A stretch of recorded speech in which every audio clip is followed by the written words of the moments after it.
Writing. একটা সময় আমি ভাবতাম সফল মানুষগুলো হয়তো জন্মগতভাবেই আলাদা। কিন্তু ধীরে ধীরে বুঝলাম তাদের আর আমাদের মধ্যে সবচেয়ে বড় পার্থক্য প্রতিভা নয়, ধৈর্য আর চেষ্টা। আজ আমি এখানে চুপচাপ বসে আছি, চারপাশে অসংখ্য মানুষ, সবাই নিজের গন্তব্যের দিকে ছুটছে। এই দৃশ্যটা আমাকে একটা কথাই মনে করিয়ে দেয়, প্রত্যেক মানুষের জীবনই একটা আলাদা গল্প।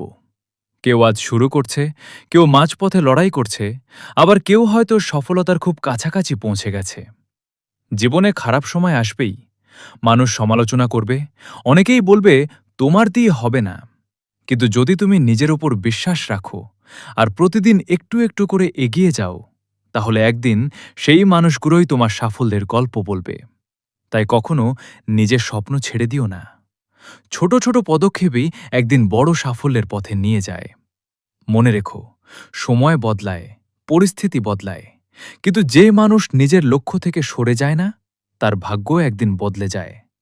তাই আজ থেকেই নতুন করে শুরু করো, কারণ তোমার জীবনের সবচেয়ে সুন্দর অধ্যায়টা হয়তো এখনও লেখা বাকি। কি অবস্থা? সবাই আছেননি ভালো?